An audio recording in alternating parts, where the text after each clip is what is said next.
भगवान देवाधिदेव महादेव को जल चढ़ाते हैं। उसके 5 अलग अलग तरीके हैं। बहुत सावधानी से सुनना कथा, आपकी और हमारी जिंदगी की सार्थकता को सिद्ध करने वाली कथा। आज पंजाब की इस पवित्र भूमि पर अगर यह प्रसंग निकला है तो इसको आप अगर सुनेंगे तो आपका जीवन सार्थक होगा। शिव जी को 5 तरह से जल चढ़ाने का तरीका है।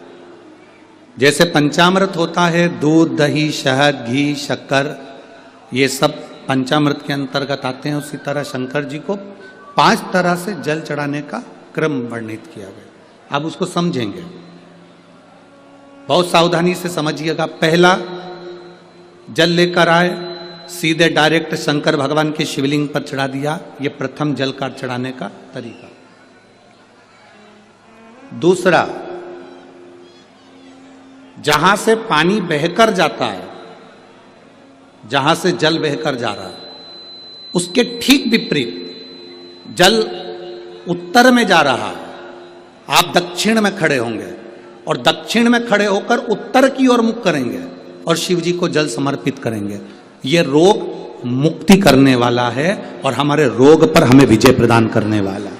यह जल चढ़ाने का तरीका। एक, सीधे मंदिर में गए, लोटा भरकर जल उठाया, शिव जी को चढ़ा दिया। दूसरा, जल जहां से पानी बहता है, शिव जी का चढ़ा हुआ जल जहां से बहकर जाता है, उसके ठीक विपरीत में शिव जी का जल इधर जा रहा है तो तुम यहां खड़े हो, तुम यहां बैठो, यहां मत बैठना, यहां मत बैठना, इधर बैठो। अगर रोग का निवारण है तो यहां बैठकर। तीसरा, अशोक सुंदरी से जल चढ़ाते चढ़ाते शिवलिंग तक लेकर जाना और शंकर भगवान के शिवलिंग पर पूर्ण जल समर्पित करना। यह तीसरा तरीका। यह कार्य की सिद्धता के लिए। हम जब किसी से आस ना लगाकर परमात्मा से विनती करते हैं तो वो विनती करने का तरीका। तीसरा। चौथा, शिव जी पे चढ़ा हुआ जल 5 जगह पर समर्पित करना। गणेश जी, कार्तिकेय, अशोक सुंदरी, शिवलिंग और जलाधारी। ये चौथा क्रम है। जब जिस नारी का, जैसे एक पत्र है, देखिए,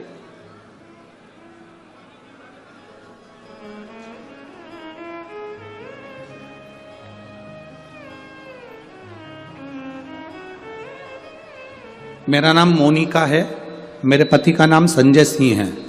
मैं दिल्ली स्वरूप नगर की निवासी हूँ। कहीं बैठी हो तो हाथ हिला सकती हैं। अगर कहीं बैठी हो तो हाथ हिला सकती हैं। मेरा नाम मोनिका है, मेरे पति का नाम संजय सिंह है। मैं दिल्ली स्वरूप नगर की निवासी हूँ। मेरा फ़ोन नंबर ये है। कहीं बैठी हैं? अच्छा, सीढ़ी पर है। ठीक है, आप हाथ हिला दीजिए। श्री शिवाय नमस्तुभ्यम। ठीक है, कैमरे वालों को दिख गया है ना? ठीक है। भोले बाबा की कृपा का मैं क्या वर्णन करूं गुरुदेव। आप जो जल चढ़ाने का तरीका वर्णित करते हो, अगर उसको नियम से धारण करने वाला व्यक्ति होता है तो बाबा सुनता जरूर है। गुरुदेव, 2013 में मेरी शादी हुई, मुझे संतान का सुख नहीं हुआ। 10 साल हो गए, औलाद नहीं हुई। दिल्ली का एक हॉस्पिटल जिसको हम दिखा सकते थे, अच्छे से अच्छा डॉक्टर जिससे हम जांच करा सकते थे, उसके अनुसार हमारे को संतान का सुख नहीं था। आयुर्वेदिक डॉक्टर, अंग्रेजी दवाई, होम्योपैथिक सब कराई, IVF भी कराया तो भी संतान का सुख नहीं आया। आखिरी में डॉक्टर ने कह दिया, इधर उधर मत भटको, तुम्हें संतान नहीं होगी। जिसने जहां कहा हम वहां पर भी गए, गोदी भरवाई, झोली भरवाई, पर संतान नहीं है। गुरुदेव, मेरे बाबा की कृपा किसको कहते हैं? आपने बेलपत्री के वृक्ष के नीचे जल चढ़ाना, उसमें से जल बचाकर शिव जी को समर्पित करना, सफेद आंकड़े की जड़ का प्रयोग करना, ये बताया था। और मेरे बाबा की कृपा से मेरा गर्भ ठेरा। मेरे बाबा ने मुझे आज 10 साल के बाद औलाद दी है। मैं उसको यहाँ प्रणाम कराने के लिए लेकर आई हूँ, उसको नमन कराने के लिए लाई। बच्चा लाए हैं क्या साथ में? बाबू को लाए हैं क्या? नहीं लाए? ठीक है, मैं प्रणाम करने के लिए लाई हूँ। गुरुदेव, बाबा बाबा है। बैठिए बहन, शिव तत्व है। एक जल चढ़ाने का तरीका, शिव जी को हम जो जल चढ़ाते हैं उसका एक तरीका भी हमारी जिंदगी में अगर हमने उसको स्मरण में रख लिया तो हमारी कार्य की सिद्धता को सिद्ध कर देता है, हमें सफलता की ओर लेकर चले जाता है।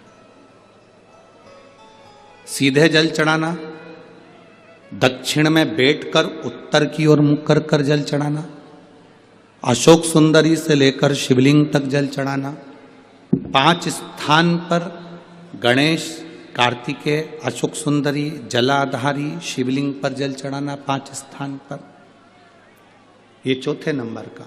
और 5वां जल समर्पित करना,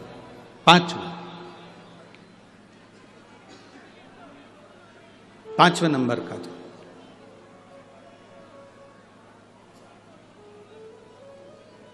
शिव जी को 5म नंबर का जो जल आता है, जो जलाधारी है, ऊपर जिसमें पानी भरा रहता है और नीचे एक एक बूंद टपकता रहता है, जलाधारी में जल समर्पित कर कर उसी जल को बचाकर अशोक सुंदरी वाली जगह पर थोड़ा सा चढ़ाकर उसी में से जल शिवलिंग पर जब हम समर्पित करते हैं तो हम जिस कार्य के लिए जा रहे हैं वो कार्य सफल होता है।